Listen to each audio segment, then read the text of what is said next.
Did you miss me, girl? Yeah! And I missed you. All of you. Wow. Oh, it's great to be in love.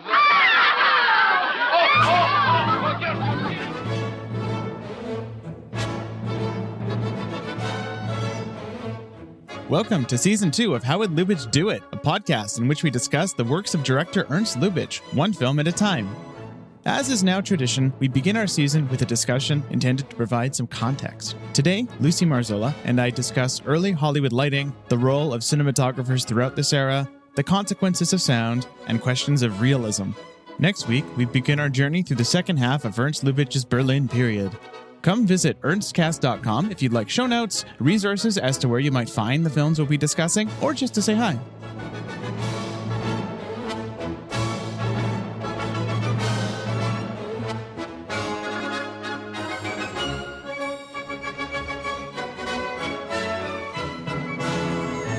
Welcome, everyone. We are here today with Luci Marzola. Luci, tell us about yourself. What prompted you to say yes to talking about an off-topic thing on a podcast about a German director who has been dead for 75 years? Well, in my line of work, Ernst Lubitsch is never off topic. He always kind of comes into everything I do. So I teach at USC School of Cinematic Arts in the Division of Cinema and Media Studies, where I'm the program coordinator, and I teach classes on the history of cinematography and color, essentially, Hollywood up into World War II.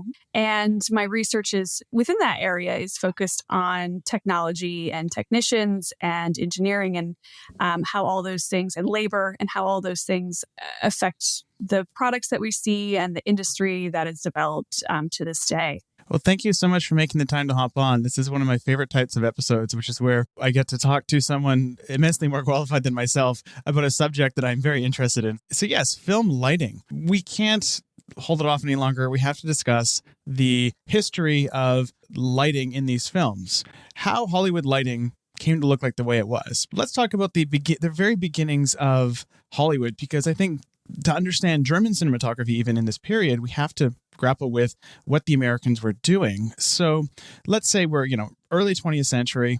What's going on in Hollywood? What are the impulses? What traditions are cinematographers and filmmakers drawing upon in those early films, which by definition, they have no precedence?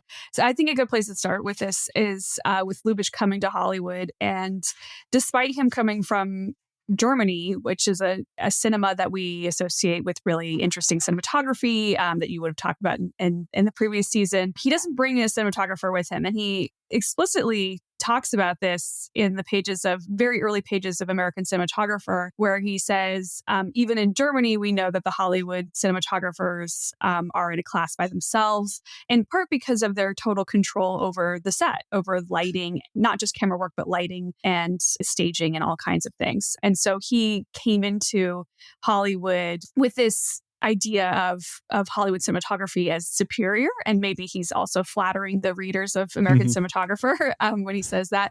There is a differentiation there. But I think also when we learn about early cinema as professors and such, we're kind of forced into kind of creating these really distinct, there's German Weimar cinema and this is what it looks like, and there's Hollywood cinema and this is what it looks like. But there's actually a lot of exchange. And that's what's one of the amazing things about cinema is that it's so international from an early stage. The products move around. Everybody in Hollywood is watching Madame DuBarry, which of course is called Passion in the US, and using those styles. So they know what he's done before. They're able to imitate German style. And also we have American cinematographers like Charles Rocher going to Germany and teaching them and learning from them. So there's a lot of exchange, which we also see exemplified in filmmakers like Lubitsch coming to Hollywood, and eventually many, many filmmakers, both in the silent era and then the mass exodus in the 1930s. So the cinematographers themselves that are working in Hollywood in the 1920s,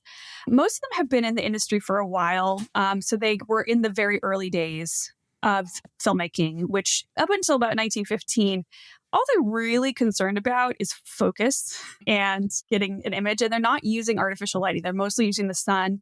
The studios are mostly built outdoors because they need a massive amount of light to get a good picture with the kind of primitive cameras that they're working with. And so you have a lot of cinematographers who come from that tradition. Yeah, this is a very key thing, I think, that is missed a lot nowadays, where the idea of the dark studio, right? The studio that is cut off from natural daylight, that was an innovation of the 1910s, right? That was something where, previously, you see those photos from like the Méliès studios, right? Which were, these cloths draped above the set with otherwise sunlight coming in, and it might have been a glass, almost a greenhouse, but it might have been outdoors. And that was how those quote unquote studio shots were accomplished in the early days. Yeah, the glass studio was the most common form of studio. So you would be kind of insulated from the weather, but you would still get all the sunlight. And a lot of the early studios in New York are built on the rooftops of high-rise buildings in New York City. And that's where they're filming a lot of these early films. And that's a big part of why they come to Los Angeles is for sunshine, right? Particularly in the winters of New Jersey and New York. They can't film, so they come out to Los Angeles. And at that time, they are installing lights, arc lights in the studios, but they're mostly for storms. So when suddenly cloud cover comes in, they have lights as a sort of backup emergency. They're not using them stylistically.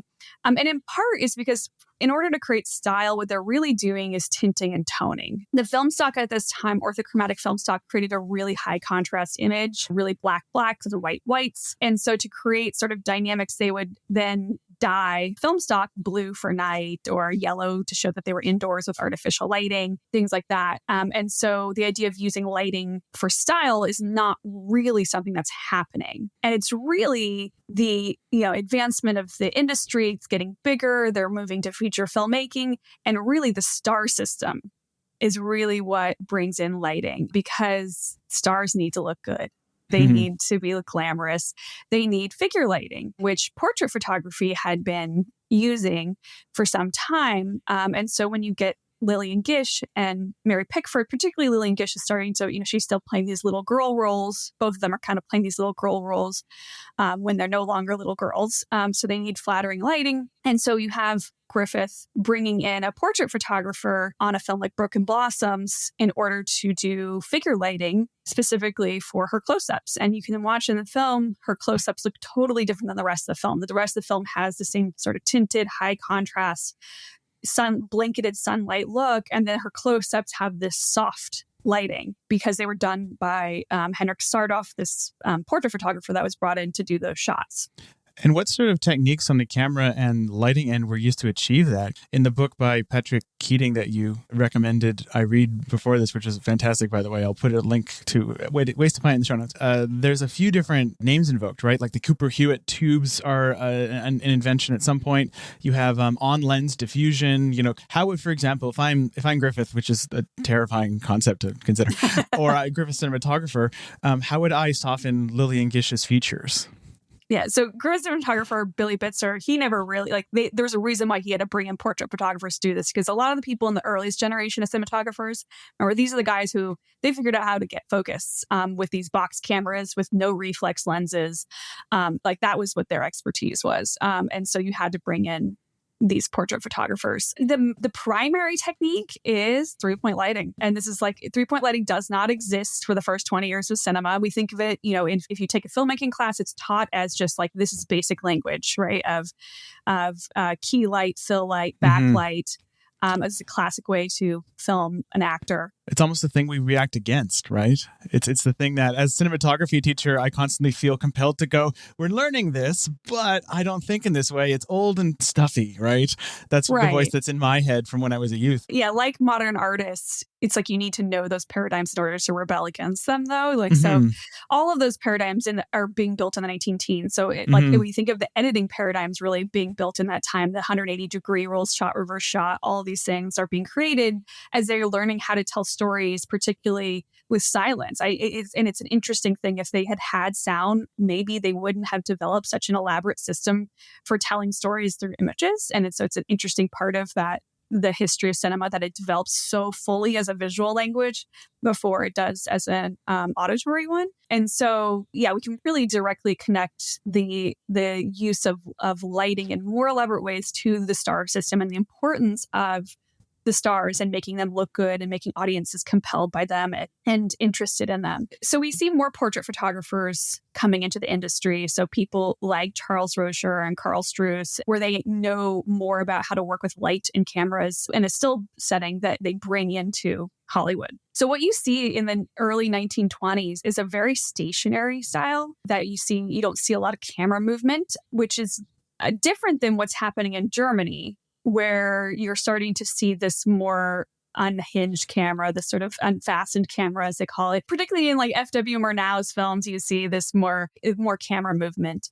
That gets brought in the 1920s as we get these German immigrants and as the Hollywood cinematographers are also watching the German films, and people are saying, we want shots like these ones that we see in these German films. And we see all this kind of dialogue in American cinematographer about bringing in German angles and German camera movements and all that kind of stuff. And you start to see great shots like the one that always goes viral from Wings of moving through the cafe, or all the beautiful ones in Sunrise, which, even though F.W. Murnau is German and he brings his German writer and he brings his German production designer, he uses Carl Struess and Charles Rocher, these Hollywood cinematographers who are able to incorporate all of these techniques from the German industry and combine them with this kind of glamour lighting that's become really indicative of the Hollywood style, the soft style.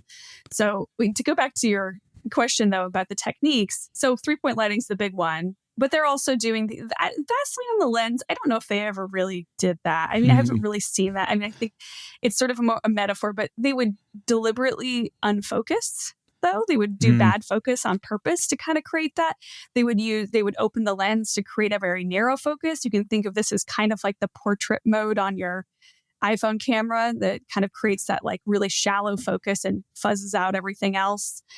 So those are the kinds of things that they're doing with the lenses and the lighting. What sort of lighting ideology was 3-point taking the place of? Because in Germany, you had that very specific V pattern of lighting, which is the sets of lights that emanate out almost a V. If you draw a V from the shape of the camera towards the set, right? And that had a few artifacts, right? Like the dark spot, the famous dark spot, and the multiple, you have like characters near a wall, you have 8 shadows. Was there a sort of guiding kind of aesthetic, like one key light, or even was the word key light not even there yet? What was guiding that? And what about 3-point lighting represented an improvement from that? Yeah, I mean, you did have filmmakers like Cecil B. DeMille and John Seitz in his work on like Four Horsemen of the Apocalypse and the other Rudolph Valentino films using like core lighting or kind of, this idea of they were starting to play with sort of lighting that tended to have like a heavier key light of some kind. The core lighting was like lighting from above that kind of created this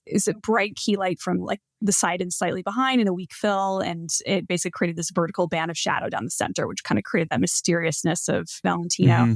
So you have people kind of playing with these things that would work with the high contrast film stock, but all the lighting techniques and, 3-point lighting, they're all about glamour and they're all about storytelling. So I think if you're asking for like an ethos behind those, that's their focus. So atmosphere, beauty of like the imagery is really secondary to the storytelling and the stars. So stars being the central to both glamour and storytelling is that one of the things you notice about the early sunlit movies is that the lighting really blankets everything. And so the actors kind of blend in with the backgrounds.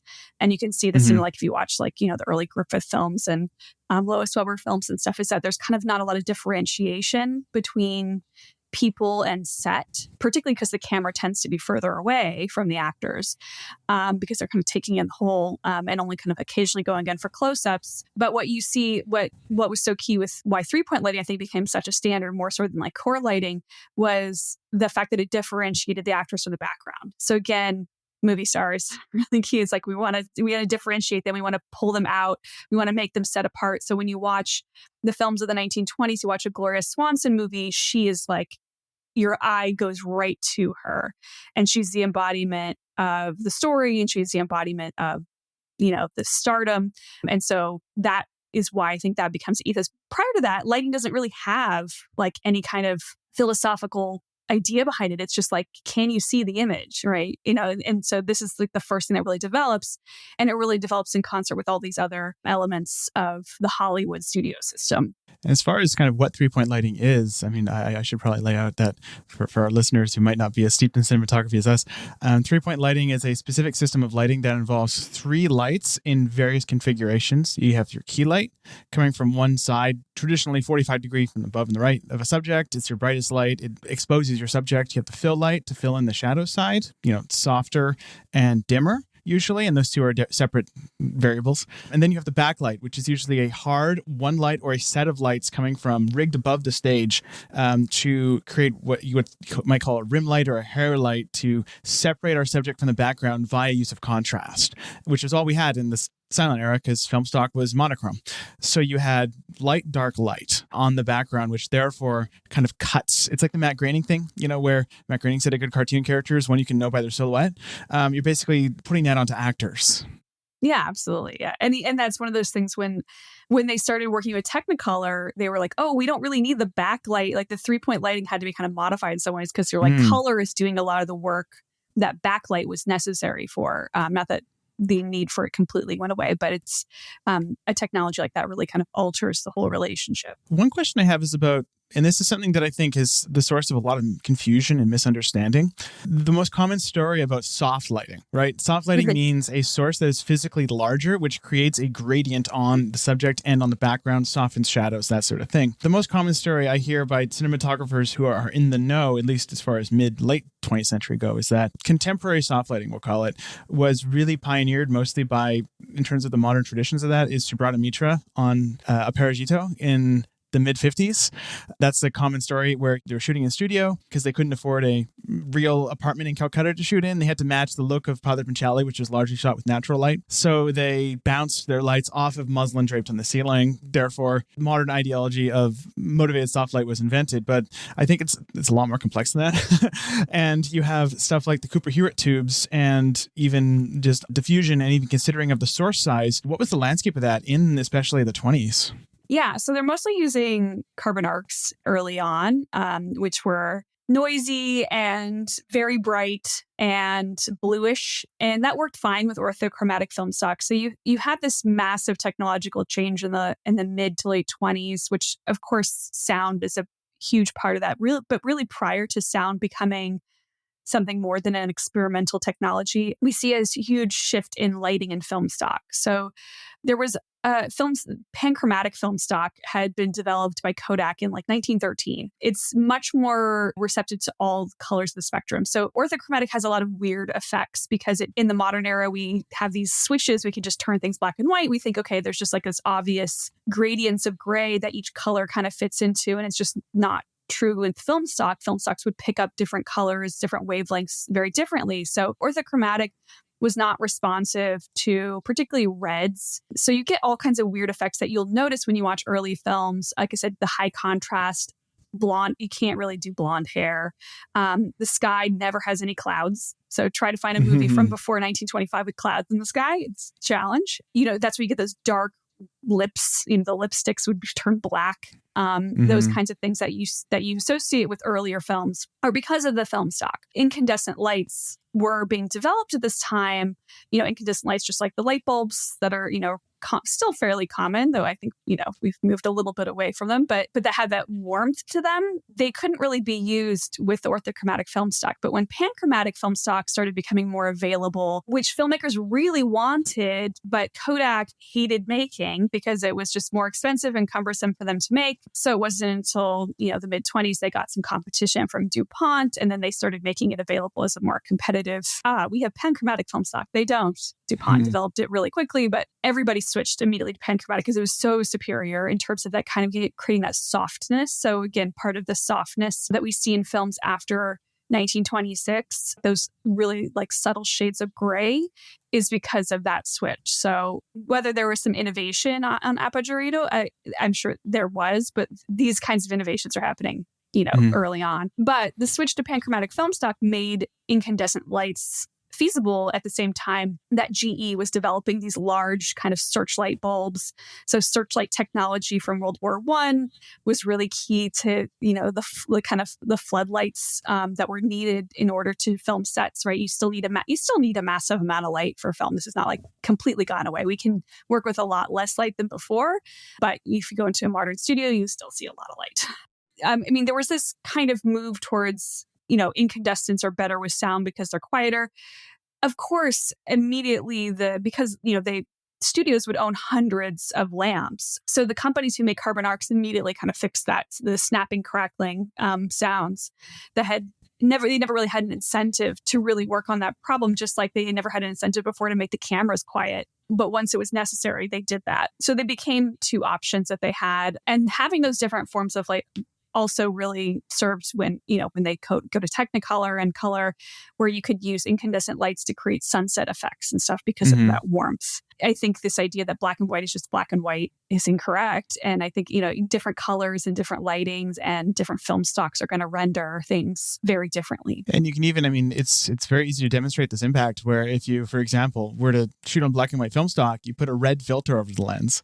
The rendering of the colors into a monochromatic tonal range is going to be completely different. Yeah, no. And famously, Carl Struess, the cinematographer, I just wrote an essay on him, so he's in my head. He was a cinematographer on Sunrise, and he also did Ben-Hur in 1925 and Dr. Jekyll and Mr. Hyde in 1933. And in both of those, he used that red filter effect to create visual effects before the camera. So by changing out the lens during the shot, he could show Jekyll turning into Hyde, and he could show the healing of the lepers by reverse, doing it the opposite way. So the makeup was red, and it would appear and disappear depending on the filters he was using. So you could create visual effects based on the fact that the limits of the film stock created these possibilities. When three-point lighting starts to really take hold, there's a lot of kind of thought at, especially expressed via the American Cinematographer magazine and various pieces written by various people on there, about things like what you would call back then effects lighting and how that is actually rooted in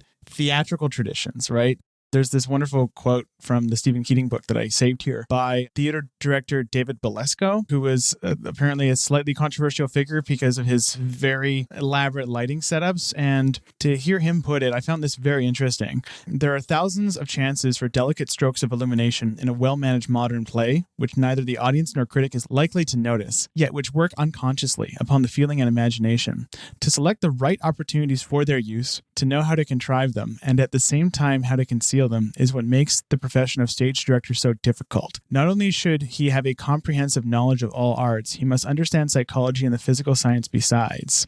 So what he's describing there, and this is referred to by cinematographers of the era too, the idea of effects lighting, right? You have a certain fireplace or a lamp or a window in a scene, and you put a light there to mimic that effect.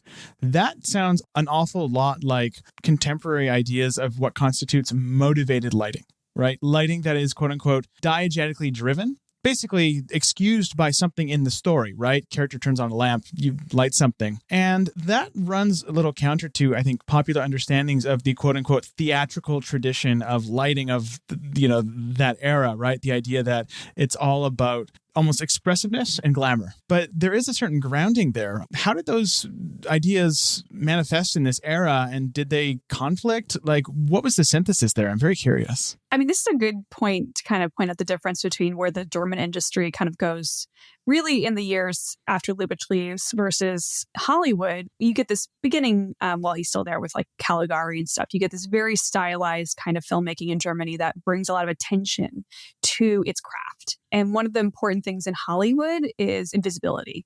Right? I'm assuming we talk about a lot in film history is this sort of the invisible style of Hollywood, of that it is glamour and it is creating effects and creating mood, but you shouldn't be noticing it. And this always kind of comes up in award season. It's like subtlety versus showiness, or, a cinematographer like Emmanuel Lubitsch is going to get a lot more attention because you notice what he's doing versus somebody like Roger Deakins, who usually works in a more subtle tone, though he's become a little bit more stylistic and has gotten more awards, with stuff like Blade Runner and whatnot. And you see this in the pages of American cinematographer in the eras that I look at, like particularly look at somebody like Greg Toland, who does do a lot of effects lighting. I think a great example of effects lighting is The Grapes of Wrath, which I think is one of his, Citizen Kane is what he's most known for. And part of why Citizen Kane was very controversial.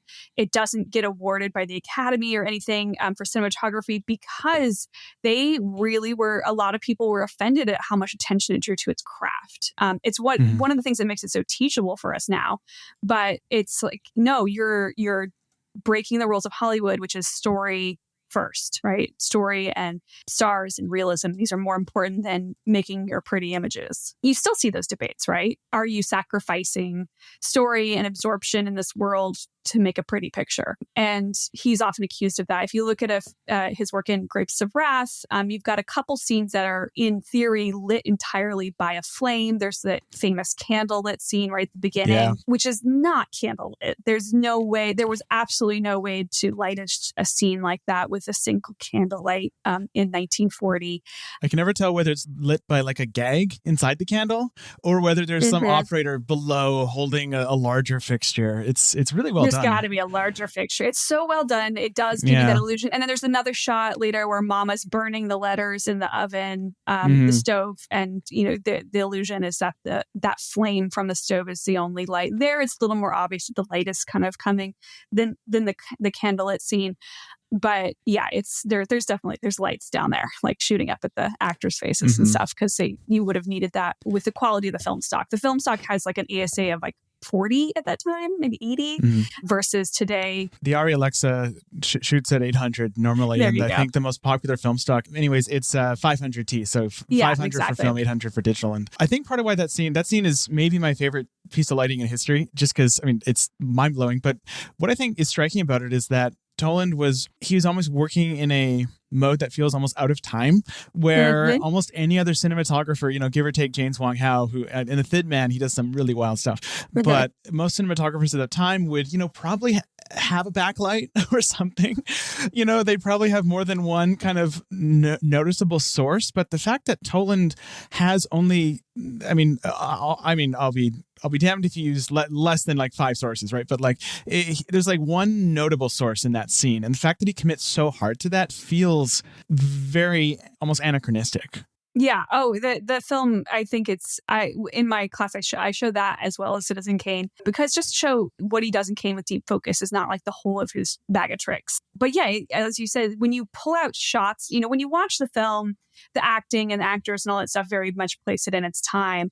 But when you just look at screenshots, it looks like it could have been done in the 70s, 60s or 70s. If you take away the aspect ratio, it could have been shot in like 79. Which today people shoot in that aspect ratio, but in the 70s they did not. So to kind of return to the idea of effects lighting, the realism is also a value. It's the kind of heightened realism of Hollywood. It's not like, the kind of gritty realism that we associate that word with today. We always talk about realisms because the idea of what is realistic constantly changes and there's different versions of it. But the point was it needed to be realistic enough that it just didn't draw attention to itself. So even when you look at really glamorous movies like Thin Man or, musicals and stuff in the 1930s, they still, the lighting is not going to draw attention to itself. It's not going to pull you out of the movie. And that was a really important part of the Hollywood studio system, is that they're selling dreams, they're selling stories, they're selling stars. And the artistry of the cinematographer was not meant to draw away from that, which is part of why Greg Toland was a controversial figure in his time, particularly in the 1940s. In the 1930s, he's not quite audacious enough yet. So he gets his Academy Award in 1939. For Wuthering Heights, which is a beautiful movie and has little bits of his style as it would develop, but is a much more typical example of a sort of glamorous soft style from the 1930s. So beautiful, beautifully shot. But the community was very clear that that was the kind of cinematography they wanted from him, not the kind of stuff he was doing on Kane or Grapes of Wrath, where he kind of takes his style to its ultimate place in the best years of our lives. Tolan is such an outlier there. And John Seitz was like the Prince of Darkness of that era. He was the Gordon Willis of the era. So John Seitz would he would send stuff to the lab and the lab would just be like, please be an image, please be an image on it. And so his stuff were particularly his noirs that he did with Billy Wilder. He really kind of tested the balance of how dark you could make an image. So I think Tolan is an outlier because he really dedicated his whole style to that.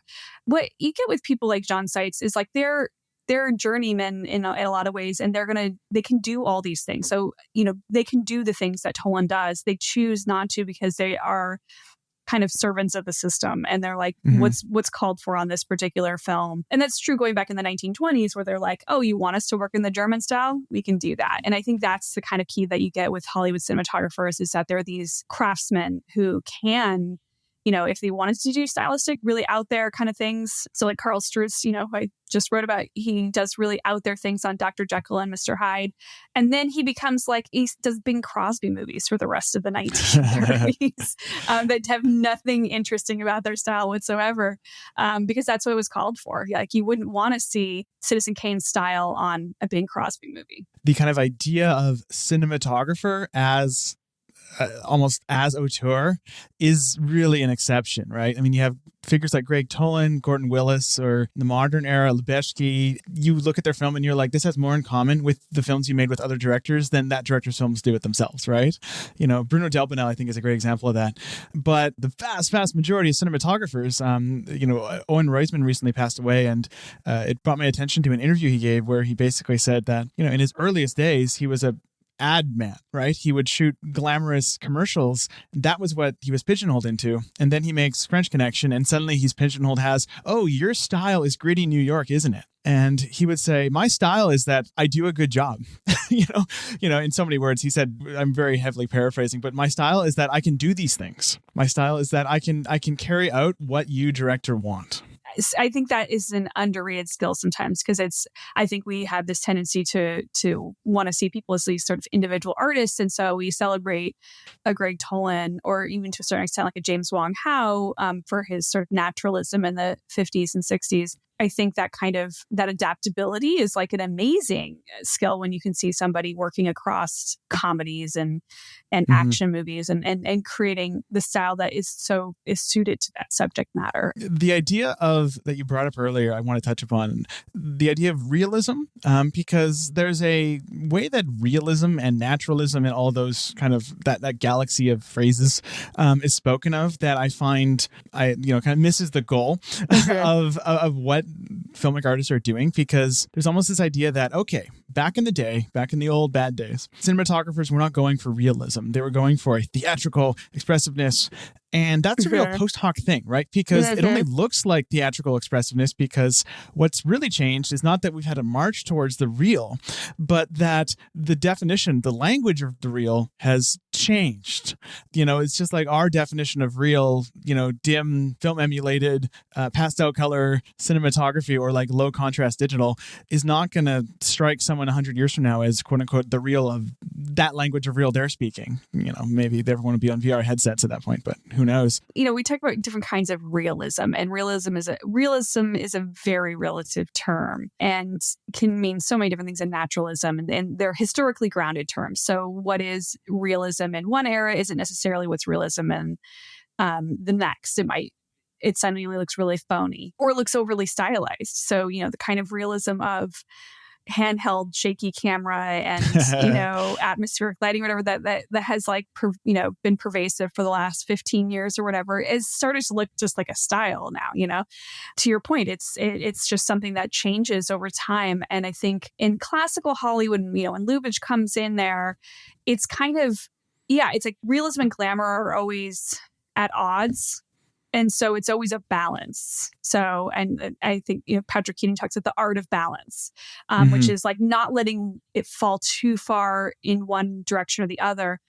And when it does fall too far in one direction, it tends to be maligned in some way. So when you have Joseph von Sternberg in the Marlene Dietrich films going way too far into glamour, which is that is the pleasure of those films, is that they are not realistic at all. Shanghai Express is maybe the most realistic, or Morocco maybe the most realistic, and then they get really crazy in the last couple that they did together. But Scarlet Empress and such, like, these are like, they're so over the top, and again, that's the pleasure of them. But in terms of how they were received at the time, it was like they tipped so far into glamour that, again, it brought attention to the technique. It lost sight of any kind of sense of realism. But, the cinematography on, bringing up baby is no more realistic, right? The lighting is just as artificial, but it's not drawing attention to itself. So when you put those two, things into dialogue with each other, you're like, well, Bringing Up Baby is a much more realistic looking movie than Scarlet Empress, right? Just to give a really strange comparison. So again, it's like, it's relative. The word relative there seems really important because Keating mentions this. This really kind of opened up a lot of doors in my mind. It's a question of differences. And he uses often the question of, heteronormative gender differences. You have the 3-point setup, but for, in this case, men, you would move the key off to the side, create a no shadow. In this case, women, you would key them more from the front, maybe soften the key. The separation between those two in a pretty narrow bandwidth is what creates expressiveness. Yeah, I mean, you've got examples in Ernst Lubitsch's Angel. You've got, these scenes with Marlene Dietrich is shot through gauze, basically. And then the man she's standing in the same space with is shot, as you said, with the key off to the side a little bit. So he gets the nose shadow, looks more masculine in, some gendered way of lighting. And yet, because we've kind of been brought there with the narrative that we want her to look like that. Like it's atmospheric. It's part of the story. It doesn't pull you out of it unless you're trying to draw attention to yourself. So, when I'm teaching classical high cinematography, you have to be at pains to notice this stuff because it's designed for you not to notice it. It's designed just to have an effect on you where you're just like, oh, she's amazing and beautiful. And doesn't you want to kiss her? As opposed to being like, ooh, where's that lighting coming from? That's so beautiful. No, it's not. It's not meant, you're not meant to have that effect. And that would, most cinematographers of that era would see it as a failure if what you're thinking about is how pretty the shot is. And yet there seems to have been a lot of discourse in the era around that, right? The idea of the cinematographer as a photographic artist versus as a servant of the story and, should blend into the shadows. A lot of the dialogue about establishing themselves as artists is in the 1920s. To kind of go back to Griffith and stuff like that, when Griffith came into the industry back in 1908, cameramen and directors were essentially, director was a new position. It was essentially a stage manager. They were saying, the stories are starting to get more elaborate. We need somebody to kind of just focus on the stories and actors so the cameraman can focus on the camera because the director was the cameraman prior to that. So they're pretty equal when Billy Bitzer has the veteran in 1908 is paired with Griffith. They're pretty equal. By the end of this sort of short period of them making short films, they're moving into feature films. Griffith kind of asserts himself as an auteur, essentially, without using that word, which doesn't come until post-war era. But he basically says, I'm responsible for all these innovations. I'm the artist behind the film. And that kind of really sets this idea that the director is the artist. He's, they're he mostly, but there's a lot more women back then. They're the artists on the film and the cinematographer sort of is working under them. So what you get in the 1920s is cameramen really trying to assert that they are not just like any other technician. They're trying to actually separate themselves from kind of the crew below them and say, no, we're on par with the directors and the writers. We're not the rest of the crew. The rest of the crew works under us. And they pretty successfully established that to this day. Cinematographers are kind of, the most celebrated of the quote unquote below the line workers. They're the only ones there's not many sound engineers other than like maybe Walter Murch that anyone could name. And most film buffs could probably name a dozen cinematographers pretty easily, So that kind of campaign that they wage in the 1920s is fairly successful. So that's pretty established by the time, you see this sort of last struggle on that with sound where actual set practices really kind of hurt their status and they reassert themselves really quickly. From then on, I think that becomes less of an issue of them trying to prove that they're artists. They've got an Academy Award. They've gotten their name in the credits. They've gotten this new title of director of photography. So they've kind of done that work already at that time. So sound, to my understanding, brings with it a certain degree of homogenization in the industry because you have these extra technical concerns. For example, labs need to be developing in a more systemic way. They need to be talking to each other because of the nature of soundtracks and syncing. And you also have the technical burden of having to mic everyone. and having to record dialogue and even things like just focusing on faces during dialogue scenes was more of a burden. Did that have any kind of other knock-on effects on the art of cinematography or how it was perceived too? Huge effect. I mean, so everything was affected. Set materials were affected, costumes, obviously actors. We've gotten so many different movies trying to about the travails of actors. I mean, even Babylon. Like every time a new movie about Hollywood comes out, it's like, really, they're going to deal with the sound thing again? It's just every single time. Even the new Downton Abbey movie was about that. I was like, really? what? Oh my gosh. Yeah. People are really interested in that, how that like affects actors and actors with strange voices. So, I feel like Singing in the Rain said what needed to be said about that. But anyway, so it has this huge effect. And cinematographers are pretty on top of this, where they're just like, this is having massive effects. So, the first effect is that the camera has to be silenced. The cameras were pretty loud and the sound was being picked up. And so they put them in these giant boxes, and the camera was in the box of the camera, which was pretty horrific and not fun and really limiting for the camera, because then the camera lens also has this piece of glass in front of it. You can't really bring it in. You're relying on focusing from far away. So, if you watch the early shorts, they're all filmed very much like the very early movies from the 1890s, with the kind of the full body shot. When you watch the kind of the early vaudeville kind of stuff that Warner Brothers was doing. And then they developed various blimps and blankets and things like that, and blimping, which is just a box around the camera itself. And then the camera companies also silence things. So that's one thing right there. So it really affects the kind of angles that you can use. The camera kind of pulls away. And you think about what we're talking about, this is this era of soft lighting, tons of close-ups, lots of figure lighting. And now the camera has to be far away. The lights also has to be far away because the camera's far away. So you don't want to see the lights in the image. So then now instead of this kind of really subtle, nuanced lighting, now you're just like doing sitcom lighting, right? Like blasting the stage with light so that everything's lit equally. And, if you look at Lubitsch's like the Love Parade, you can kind of see the sort of flat lighting that you get in that. It has a very kind of stage-bound feel, even though that is one of the best 1929 movies in terms of his dealing with sound. The lighting's not as interesting as any movie. If you look silent films from the same year or even a year or two earlier, look so much more sophisticated than the movies from 1929.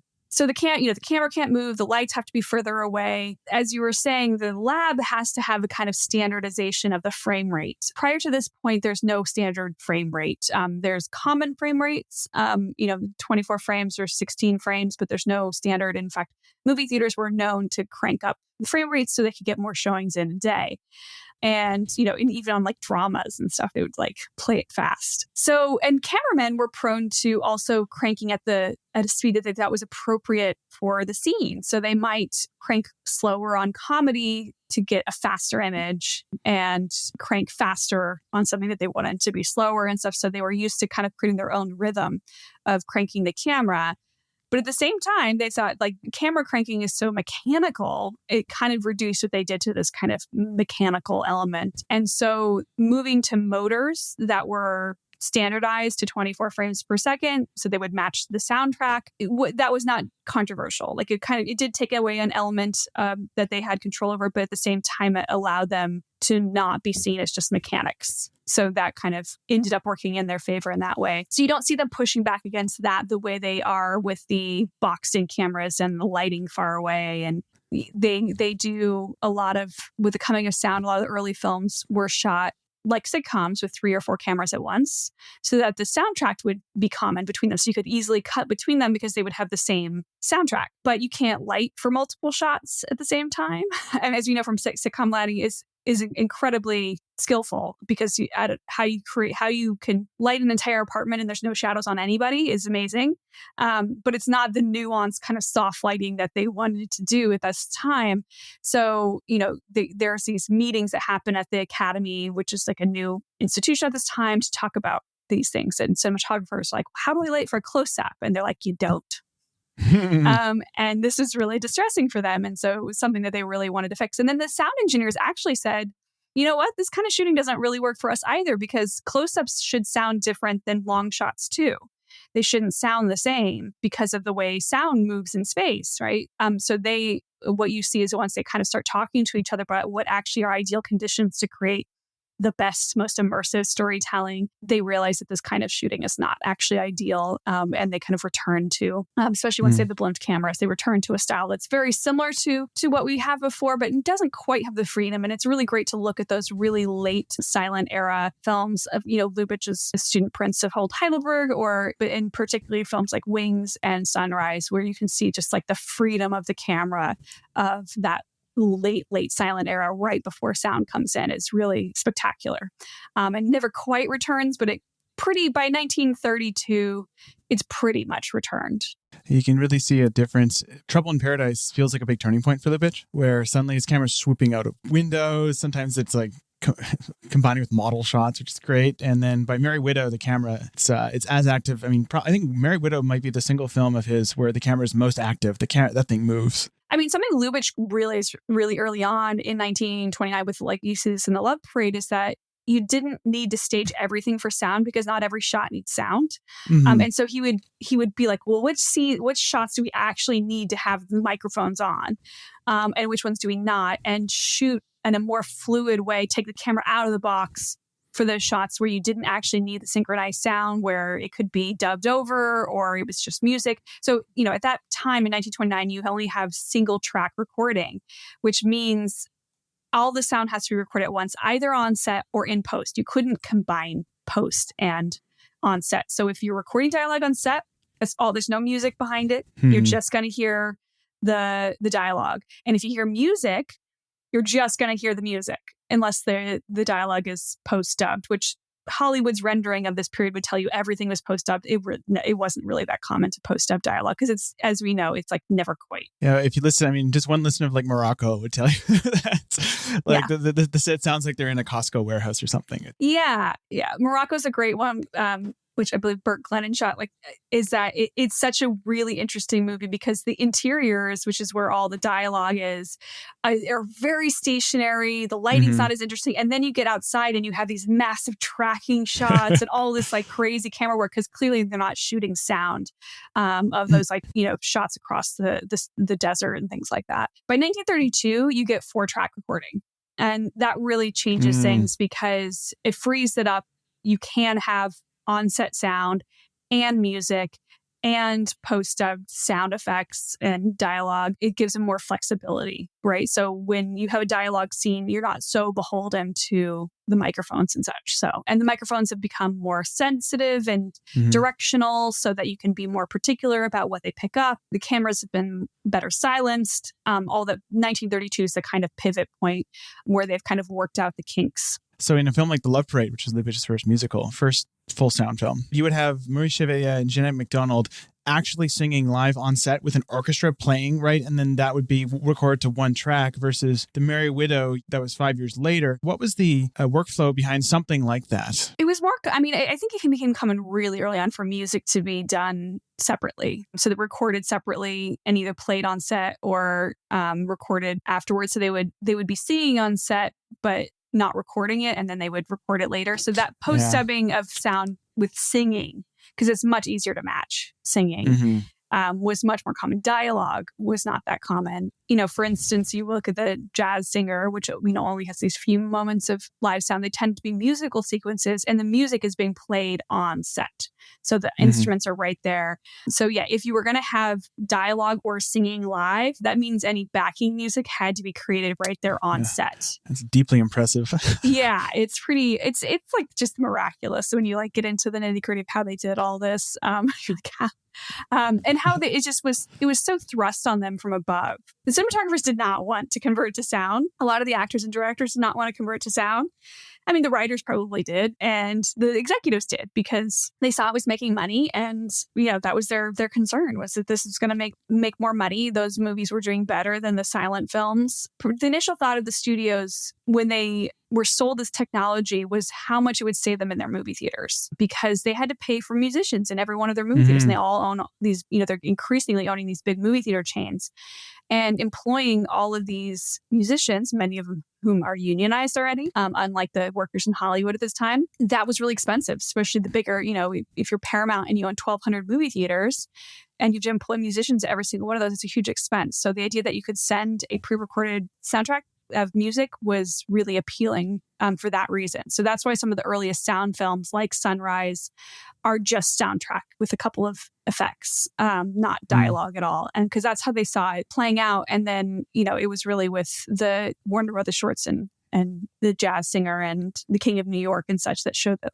people want dialogue, because it's a whole other technology, the on-set recording versus just the synchronization and amplification and recording. There's 3 parts to it. And like the lights, these are technologies that are not developed for the film industry. They're developed by these industries for other reasons. The recording and the amplification was done for PA systems. Then these companies like AT&T are like, what else can we use this technology for? Who can we sell this to? It's another reminder of how so many of these things that seem inevitable are there because of just market forces. So as we kind of move into the 40s and 50s, even the heights of the studio system or whatever, but how especially does film lighting evolve as we get into those kind of what we might call the golden era, or what is popularly remembered as the golden era? What changes in lighting norms? So we see that most of the sort of rules are set in the silent era in the teens and 20s. So they're not creating a bunch of new rules. They sort of, all those the things we've already talked about, the rules of editing in terms of where you put the camera and the rules of motivations for lighting are all kind of just, they're set, and they kind of just have these subtle variations. So what you see in the 1930s is increasingly better film stock. So the ASA's pumping up from 20 to 40 to 80 to I think 160. And so you're getting a sharper image. And so you can look at a film from 1932 like Trouble in Paradise and compare it to Be or Not to Be, and you see this much sharper image in the latter film.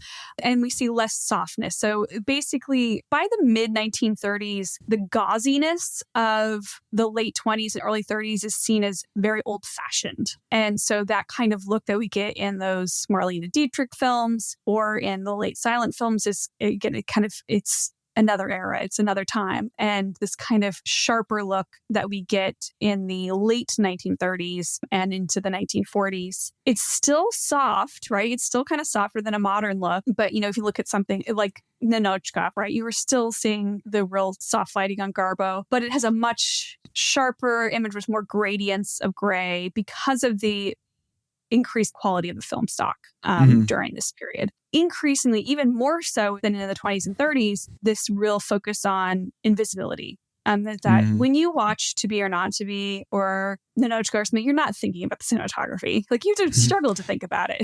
Right? I would say that my one exception in that period is actually To Be or Not to Be, because Rudolph Maté does some pretty cool stuff with underlighting in that. There's scenes in there that feel, again, but I was going to say that feel more like a noir, but that's just, again, that differentiation, right? It's still absolutely within the wheelhouse of classical Hollywood lighting. Noir is not really separate from classical Hollywood. It's a piece of classical Hollywood, right? That kind of branches off. And you can find shots in most classical Hollywood movies that look noirish, and you can find classical shots in every noir film. The Venn diagram does cross over, right? They're not totally separate. And the cinematographers work across them. There's no cinematographers who work exclusively in noir. Not a single one. Every single one of them also works in what we'd consider more classical style films.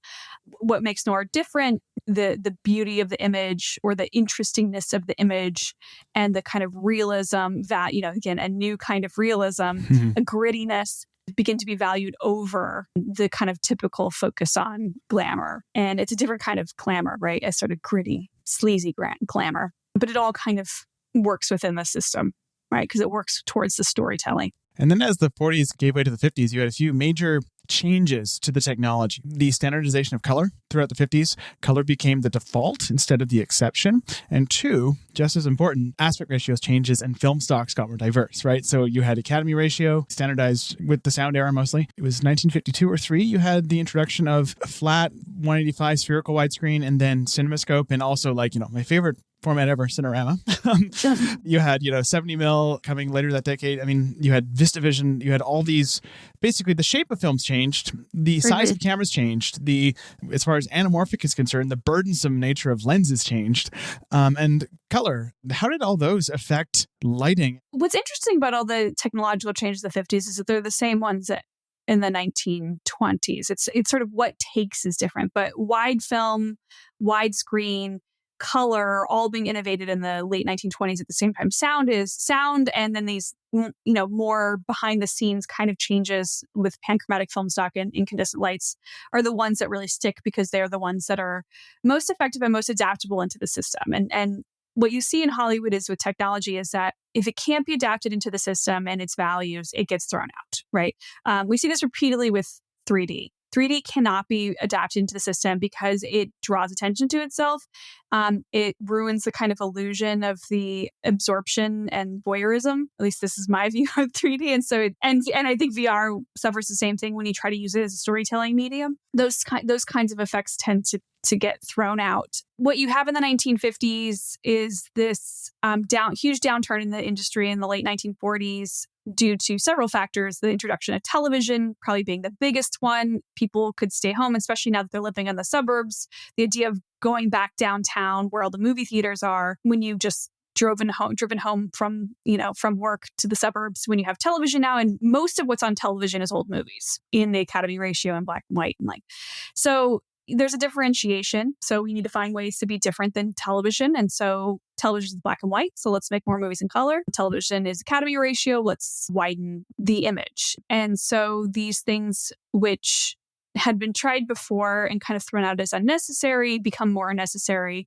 And also because we have the breakup of the studio system, Paramount decision in 1948, which means they can't block book. They're not doing as many double features. So movies really have to stand on their own. So there's this kind of idea that they're making fewer movies, but they're bigger and better movies, which is why, even though this is the downturn or decline of Hollywood, some of the best movies are made in the 1950s and early 60s. I'm sure Lubitsch would have continued to thrive in this era. It's such a tragedy.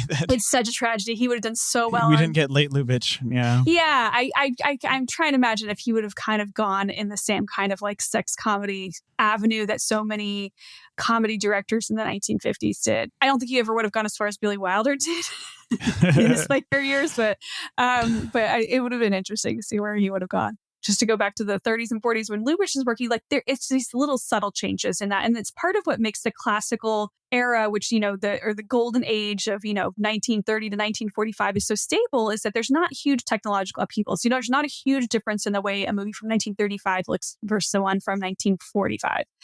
In the way that 25 to 35 or 45 to 55, right? You see a much bigger jump in those decades. These technologies, it's not like they just suddenly invented them. It's like there was suddenly a necessity, and the infrastructural expense was worth it because they needed to get people back to movie theaters. They also needed to raise the prices and stuff. So by making the movies bigger, more spectacular, they could justify that. It's interesting how many directors and cinematographers do get caught in that crossfire. I've always point to something like Vincent Minnelli's experience making Brigadoon as a cautionary tale. You have directors basically having all this thrust upon them. Just like sound, these decisions are kind of coming from above without kind of thinking about the ramifications of how this is actually going to affect production practices. And so much of the burden of figuring it out falls on the cinematographers, partially by their own design, right? They want to be the ones to solve these problems so that they can maintain their control over the set.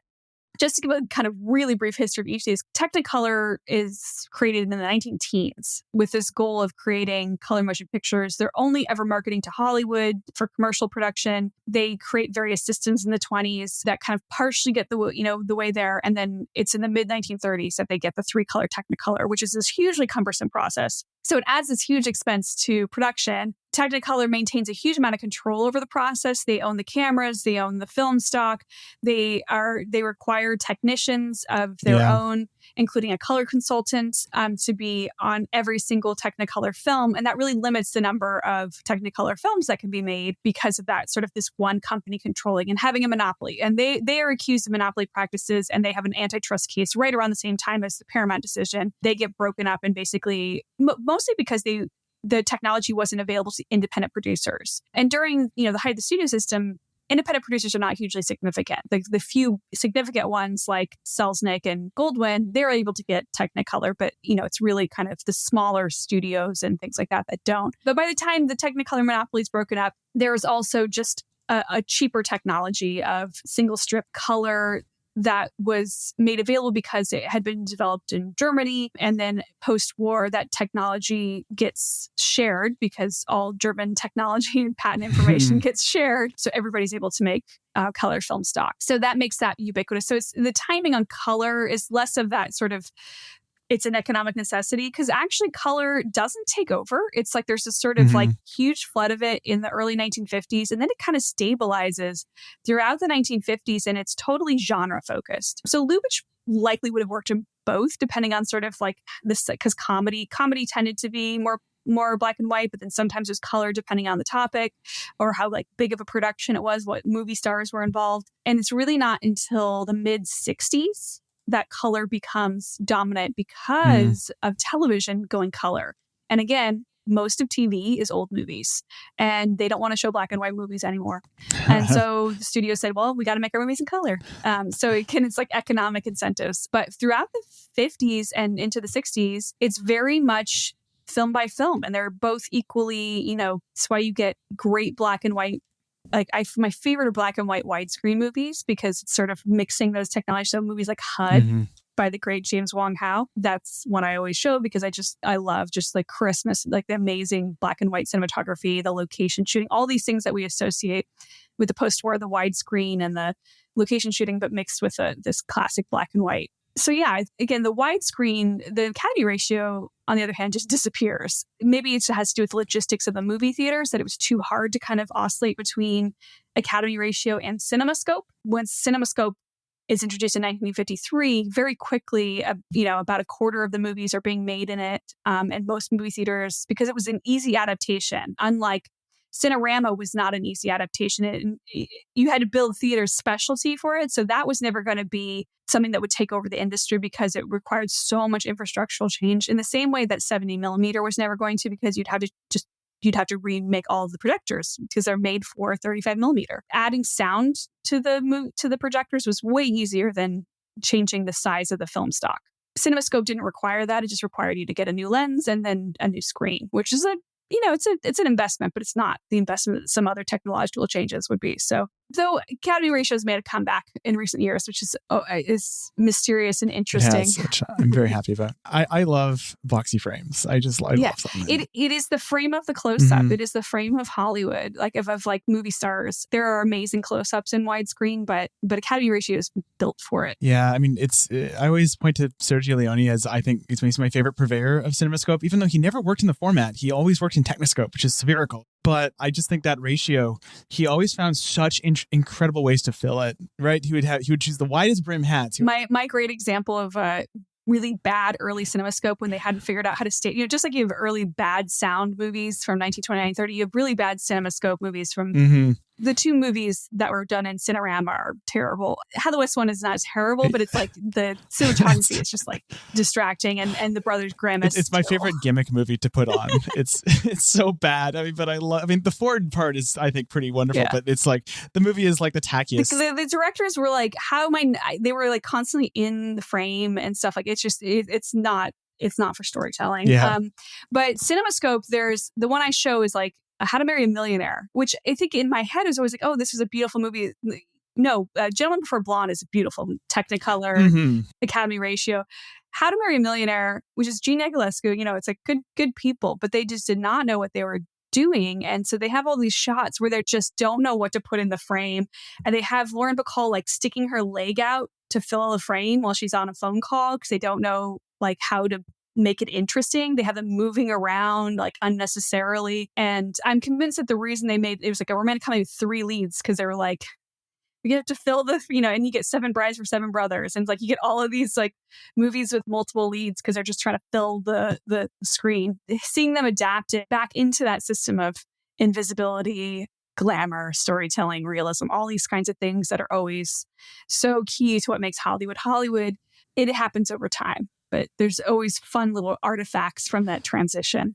It is interesting to me, the maximalism of the number of fixtures used in Hollywood. For me, my favorite example of like what Hollywood can do in the 50s is, and has been for a while, North by Northwest. Robbie Burks in that film, any daylight interior is lit in a very similar manner as Hitchcock's or anyone's films from the 30s and 40s, right? You have many, many fixtures creating these distinct 3-point zones throughout. It's lit in that very recognizable Hollywood studio system way. And the ideology behind, for example, the number of sources used, what's motivating the sources, I start to see a real common shift in a lot of movies, basically around the turn of the decade between the 60s and 70s. What was happening in Hollywood that caused lighting to not change? And then as far as the 70s especially famously go to really radically change?